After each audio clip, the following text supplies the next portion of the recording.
Oi, seja muito bem-vindo a mais um episódio do Radar de Inovação. A apresentação de hoje é comigo, Rafaela Kinevitz, e hoje a gente vai falar sobre crescimento, transformação e o papel da tecnologia na hora de vender mais e de se relacionar melhor com o cliente. Nesse episódio, o Radar de Inovação conta com o apoio de Corsan, Nossa Natureza Movimento Rio Grande, Marco Polo Soluções em Mobilidade para um Futuro Mais Sustentável e BH, Reinventar o Futuro Agora. E para conversar com a gente, hoje temos aqui no estúdio o Jonatas Abbott, CEO da Dinamize, uma empresa gaúcha que está no mercado de tecnologia desde os anos 2000 e que acompanhou de perto as principais mudanças do marketing digital nas últimas décadas. Jonatas, muito obrigada por ceder o teu tempo, por estar aqui para conversar com a gente, e muito bem-vindo.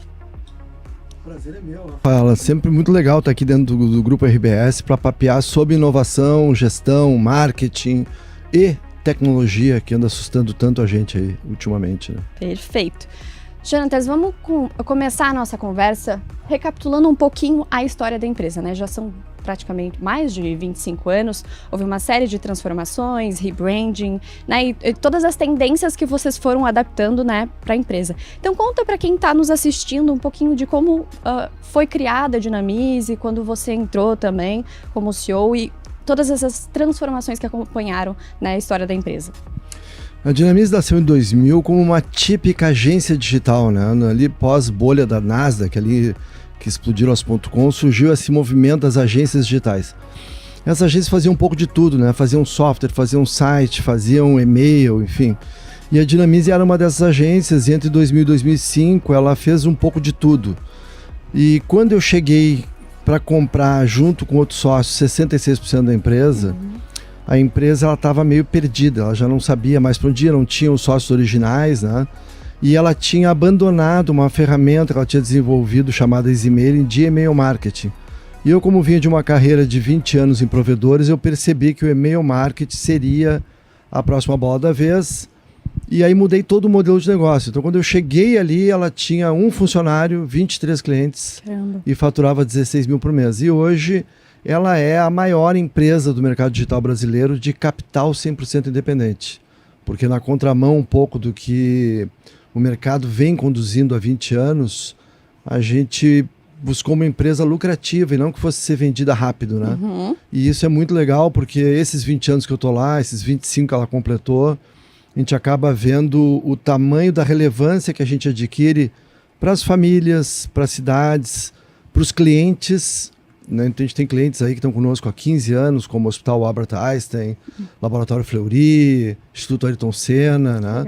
E também para os vários projetos sociais que a gente apoia, né? Então a gente apoia o Instituto Câncer Infantil, o Projeto Em Belém, aqui na Zona Sul, o Instituto Guga Kirten em Florianópolis, o Museu do Futebol em São Paulo. Então essa história longeva de uma empresa, ela acaba trazendo uma coisa muito fascinante, que é a forma como ela ajuda a desenvolver a sociedade, né? Perfeito. E queria que tu compartilhasse com a gente, assim, são, né, desses 25 anos, qual foi os principais pontos de virada da empresa ao longo desses anos? Foram muitos, né? Muitos, assim. Muita coisa aconteceu a despeito de que o e-mail marketing, ele segue sendo o core da nossa ferramenta. E assim como o rádio, a gente passou aqui agora há pouco, né, em frente ali às rádios aqui do grupo, o e-mail também vem sendo assassinado, né, sucessivamente. Eu gosto de contar a história. Em 2009, eu estava endividado, eu estava há 4 anos lá, empreendendo, agressivo, crescendo, expandindo o Brasil inteiro, depois vinha expandir para fora do Brasil. E eu abro a revista Exame em 2009, tinha uma matéria de página dupla, cujo título garrafal era O E-mail Morreu. Eu quase morri junto, porque eu estava começando a crescer, né? E tentei falar com o editor da Exame na época e só tinha uma maneira de falar com ele, que era editor@exame.com.br, né? Então, muita coisa aconteceu, mas muita coisa segue funcionando, né? E esse é o grande problema da comunicação hoje em dia, né? É um grande desafio hoje para os gerentes de marketing, diretores de marketing, porque nada morre, né? Então, pega a mídia out of home, por exemplo, outdoor, né? Dá um grande impacto, um grande resultado, a despeito de o Google ser um grande ladrão de cliques, né? Então tu é impactado pela mídia of home, out of home, e acaba depois indo para o Google à noite. Como nada morreu, as mídias se fragmentaram muito, surgiram muitas novas, e hoje esse diretor de marketing ele tem que lidar com uma verba e com um cenário extremamente complexo de como e onde ele vai atuar, né? Mas a gente passou por muita coisa e existe muita ansiedade, né, Rafaela? Muito medo, Muito. né? Eu estava ontem falando sobre isso num evento do Gavi, que apenas 3 anos atrás, a grande sensação do SXSW em Austin era uma coisa chamada metaverso. E todos diziam naquela época que se a empresa não estivesse no metaverso, ela morreria.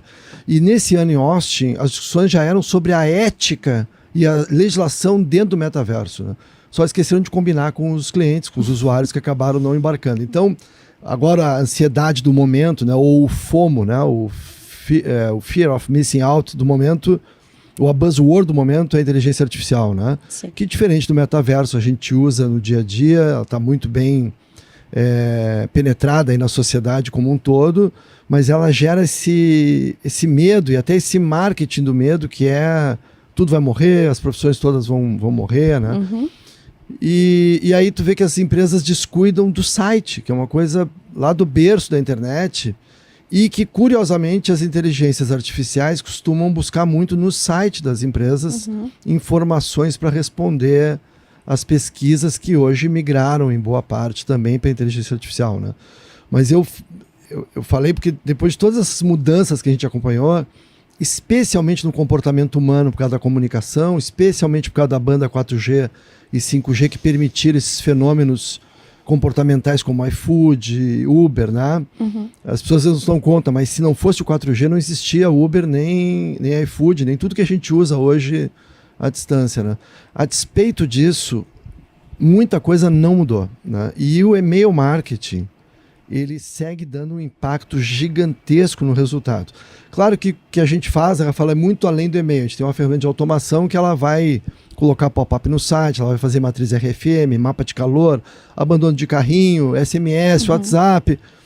Mas muita gente está descuidando do e-mail e o e-mail é extremamente relevante. E mais do que o e-mail, eu diria que a base de dados hoje é o grande capital de toda empresa, de todo empreendedor, na medida em que nós nos vimos encurralados por um cenário digital na mão de 3 grandes grupos hoje, que é Meta, Google, e eu arriscaria já o TikTok junto com eles, né?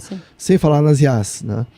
E o que acontece é que esse conteúdo hoje ele é distribuído num percentual muito pequeno e é muito caro anunciar, né? Então, tu deter a própria base de dados e usar essa base de dados fazendo uma comunicação direta, tu passa a ter o teu próprio veículo, muito personalizado pelo e-mail, né? Que é uma mídia da década de 70 e que acabou sendo limpa ao longo dos anos porque a gente migrou, né? Bem antigamente, quando eu estudava lá na Fabico, né, as pessoas chavecavam as outras assim por e-mail, né? A minha sogra mandava o PowerPoint de autoajuda por e-mail, as fotos da viagem era por e-mail. Isso tudo foi saindo do e-mail e foi indo para várias aplicações diferentes, né? E com isso o e-mail virou uma ferramenta corporativa da família, pessoal e das empresas, né? E aí com o avanço da LGPD e de outros organismos anti-spam, essa mídia ficou de altíssimo impacto, porque ela ficou muito limpa, né? E as pessoas descuidam. Eu tenho muitos cases, né, para falar sobre isso também. Não, a gente ainda vai falar bastante. E eu até queria te compartilhar uma experiência que eu tive essa semana. A gente recebeu uma turma de alunos do Fundamental e eles estavam conhecendo a redação e eles estavam fazendo um jornal impresso. Então eu fiz esse caminhar com eles pela empresa para mostrar como que é o jornalismo de hoje em dia. E a gente falou muito sobre inteligência artificial e como o mercado de comunicação vem se adaptando para essas ferramentas de IA, que é uma coisa que assusta muitas pessoas, né? Que há alguma profissão que vai morrer. E, na verdade, são ferramentas que a gente vai agregar no nosso trabalho do dia a dia. Para nos auxiliar e não para nos tirar, né, do mercado.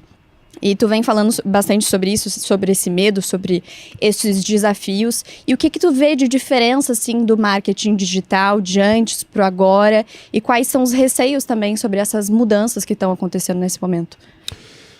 Inteligência artificial hoje, né? Óbvio que ela vai evoluir muito, mas as coisas demoram um pouco para acontecer. Ela é uma ferramenta poderosíssima, né? Que pode esticar o teu trabalho e chegar até 24 horas. Especialmente é uma ferramenta muito forte para o marketing digital, na medida em que ela te ajuda a analisar dados e projetar ações para que tu consiga evoluir. Mas a gente tem hoje esse grande gargalo no marketing digital, que é a essência da venda, que é a comunicação, né? E tá muito caro a palavra-chave, muito caro de anunciar, muito caro, muito fazer o conteúdo próprio, que é o melhor, que é o orgânico, né? Então tu pega o Instagram, por exemplo, para alguns setores ele é o principal canal de aquisição. O G4, que é um grupo muito famoso hoje de ensino, né? Lá do Alfredo, Tales e Nardon, o principal canal de aquisição disparado é o Instagram. E para te fazer tudo que tem que ser feito ali de conteúdo para ter a resposta orgânica é também muito caro, requer muito esforço físico, né? Então eu acho que o grande desafio que segue, independente da inteligência artificial, porque a inteligência artificial te dá musculatura, mas ela não abre esse caminho que se fechou ao longo dos anos, né? Que é a questão do anúncio, né? Da captação de lead, que eu acho que é o que hoje angustia a maioria dos empresários, é justamente onde colocar essa grana, né? Mas tu falou do jornal impresso, é fabuloso, porque há uma sensação aí real de que as revistas, pelo menos, estão voltando, né? Com tudo. E tudo funciona, né? E o ser humano, ele é off, né? Eu estava falando isso no evento ontem, quando tu vai para a XSW, tu vai para Paris, tu não quer ficar socado num quarto com uma boa banda de internet conversando com a inteligência artificial, tu quer caminhar nas ruas, circular, né? O ser humano é off. E por isso mesmo que os shopping centers, por exemplo, não morreram também ainda, né? Mas eu costumo dizer o seguinte, quando o cara está muito ansioso, pensa assim, ó, se o rádio ainda não morreu, fica tranquilo, porque ele foi o primeiro a ser assassinado, né? O rádio e o cinema, né? Tentaram muito. E assim, a gente vem acompanhando muita gente falando na internet de marketing digital. E o que vocês fazem para continuarem relevantes no mercado, tratando dessas ferramentas de marketing, tratando sobre esse assunto? Bom, a nossa ferramenta, a plataforma, que é o mercado em que a gente atua, que é o mercado de CRM, né? Customer Relationship Management, mas essencialmente a gente trabalha com dados e com uma comunicação direta. Ela é uma comunicação de altíssimo impacto, né? O que a gente faz dá um resultado na caixa registradora das empresas as primeiras 24 horas. Quando tu dispara um e-mail, ele é extremamente agressivo no resultado, né? Então tu pega, por exemplo, a Toy Mania, que é uma empresa de brinquedos de São Paulo, entrou na Dinamismo ano passado, cresceu 376% a sua venda, né? Na parte calçadista a gente é muito forte, então a gente atende aqui no Sul, Jorge Bischoff, Pegada, BBC, Petit Jolie, Bibi Calçados. E Bibi Calçados, quando entrou para começar a incrementar o seu e-mail, aumentou 60% a visitação na loja física. Aí tu pega o Shopping Sicredi, a gente coloca lá um pop-up na capa do Shopping Sicredi. Muitas pessoas nem sabem que o Sicredi tem um shopping, mas tem um shopping muito forte. E na penúltima Black Friday eles venderam 300 mil em iPhones apenas no pop-up que a nossa ferramenta coloca na capa do site. Mas é uma ferramenta que ela trabalha com dados, então tu abandona o carrinho, o cliente pode, a empresa, o Sicredi, enfim, pode deixar pré-programado na nossa plataforma um disparo automático para todo mundo que abandona o carrinho. Ou com produtos correlatos, ou lembrando que ele abandonou o carrinho. Aí tem o e-mail de boas-vindas, tem o e-mail de recompra, tem o produto visitado, que é o... Então, tu acaba estabelecendo uma comunicação automatizada que pode durar anos, baseada no comportamento do consumidor em relação à tua marca. Que pode ser desde a entrada que ele pisou na loja física, ou até quando ele saiu do site, que o software percebe que ele está saindo e pode abrir um pop-up, ou mandar um e-mail, ou um SMS, ou um WhatsApp. E depois a gente vai seguir essa conversa no WhatsApp pós-venda também, né? Então, ela é uma plataforma que eu chamo muito de segunda-feira de manhã, porque ela é muito pé no chão. É o maior ROI do mercado digital mundial. E eu queria lembrar também a todos que o e-mail marketing, ele cresceu o impacto dele na Inglaterra e Estados Unidos pós-pandemia, né? Que foi um grande divisor de águas para todos nós e certamente na história da minha empresa também. E a gente está falando muito sobre consumidor final, né? Mas a inteligência artificial utilizado na logística, por exemplo, de grandes empresas, como que vocês trabalham com isso? Quais são as ferramentas de IA, né, para esse cliente que vai acessar vocês e quer utilizar a IA na logística dele? Na logística, tu fala, na parte assim, de talvez para automatizar processos, coisas do tipo, assim. Não é onde a gente atua, tá? Mas hoje as empresas todas estão usando para tudo, né? Tudo. Então a gente usa ali para auxiliar, claro, o nosso cliente a compor o título do e-mail, a comunicação, melhor dia para envio, a gente cruza a base para dizer que melhor segmentação ele pode fazer, a gente gera um PDF lá com 10 páginas de check-up do e-commerce dele, da comunicação dele, mas certamente as empresas hoje, e esse é o bacana da IA, e por isso que eu me tranquilizo muito com a IA, porque tu falou em logística, a IA vai atuar em todos os pontos de contato da empresa, né? Todos. Sim. E a logística é um desafio permanente no Brasil, certamente aumenta o custo de compra e aumenta o custo do produto na medida... Eu estava vendo esses dias uma transportadora, tem em média, se eu não me engano, 10% do faturamento dela mês em roubos, né?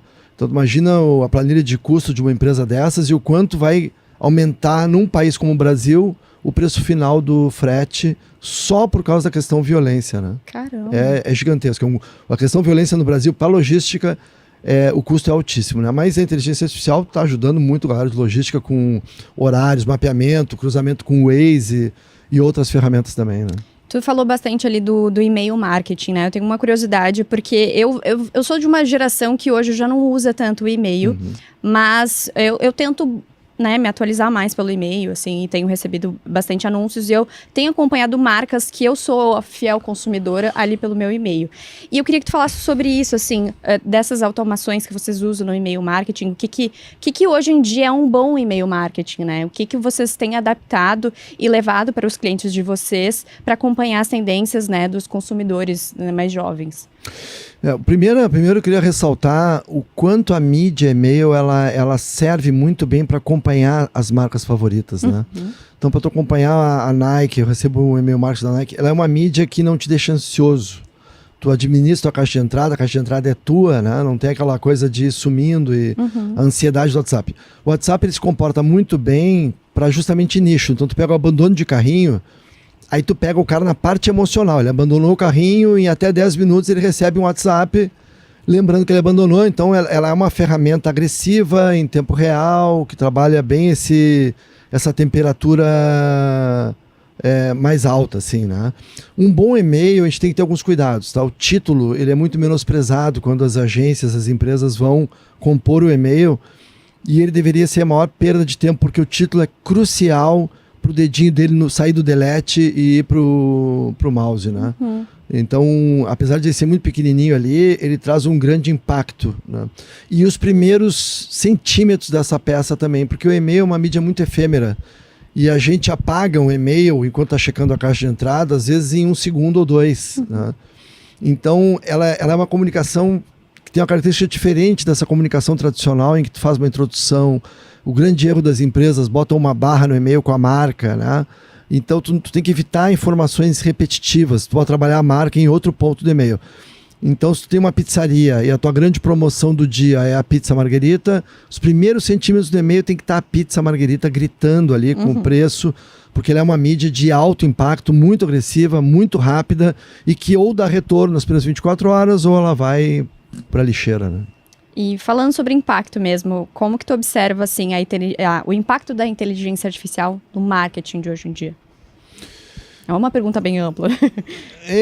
Assim, eu acho que ele é essa ferramenta, né, que vem auxiliando os profissionais de marketing a errar menos, a ganhar escala, a tentar melhorar o seu ROI através da eficiência do gasto, né?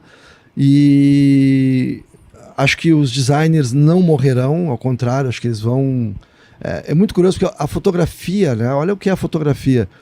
Muitos coaches de palco diziam que com os filtros do Instagram, a profissão de fotógrafo morreu. E a verdade é que aconteceu o oposto. Os fotógrafos hoje ganham muito mais dinheiro do que ganhavam antigamente. Os fotógrafos são levados para Paris junto com o casal, né? O casal antigamente ia sozinho para a lua de mel, eles vão em 3 agora, que é os 2 e o fotógrafo, né? Então, é difícil a gente ficar prevendo a morte das coisas, né? E realmente, fazia sentido, se tem filtros tão bons, por que tu vai contratar um fotógrafo, né? Mas eu acho que ela é muito ferramenta, né? Eu estou vivendo agora esse empreendedorismo que fez a gente dar essa grande guinada por causa da pandemia, né? Então, a minha empresa que existia até 2019, ela é uma e hoje ela é uma empresa completamente diferente. Mas isso, se eu tivesse a IA naquela época, ela teria pouca influência nesse empreendedorismo, né? Que é essa coisa do marketing, de tu observar produto, escala, quem compra, preço, distribuição, praça, né? Que num país como o nosso é muito importante também. E com tantas ferramentas, tantos canais disponíveis que a gente tem hoje em dia, o que faz diferença de fato para gerar resultados? Aí entra a base de dados, né? Trabalhar muito bem a tua base de dados para cruzar ela com as redes sociais e com o teu dia a dia de compra mesmo, né? Ver quem que está comprando para tu poder ter uma inteligência em cima disso e poder impactar melhor o público que tu quer atingir, né? Então, tu ser certeiro ligando o teu produto ao teu público, né? Uhum.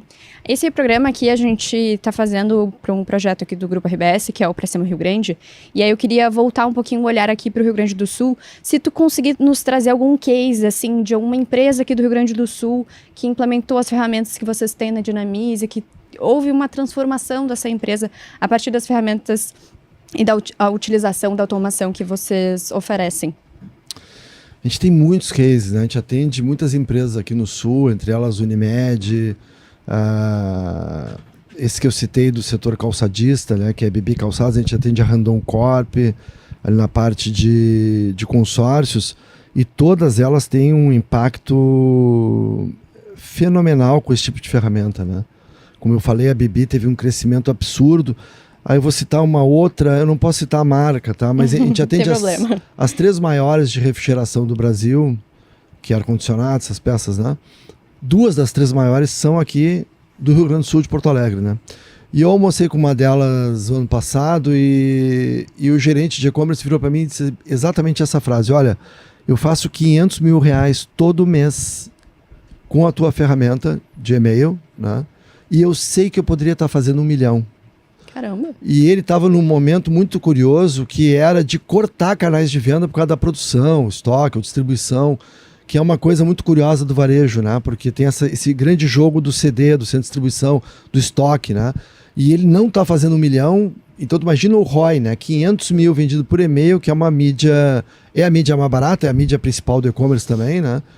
E ele fez isso, mas isso também foi graças a essa virada que a minha empresa deu, né? Porque a Dinamize, ela era focada até 2019 no PME, na pequena e média empresa. Uhum. E que eu acho fabuloso, porque o Brasil é um país de PME, tem 14 milhões de empresas, sendo que 70% é PME, e é um Brasil de classe C e D. Mas a pandemia fez o segmento de e-commerce dar um salto, e hoje o segmento de e-commerce do Brasil ele é um dos maiores do mundo.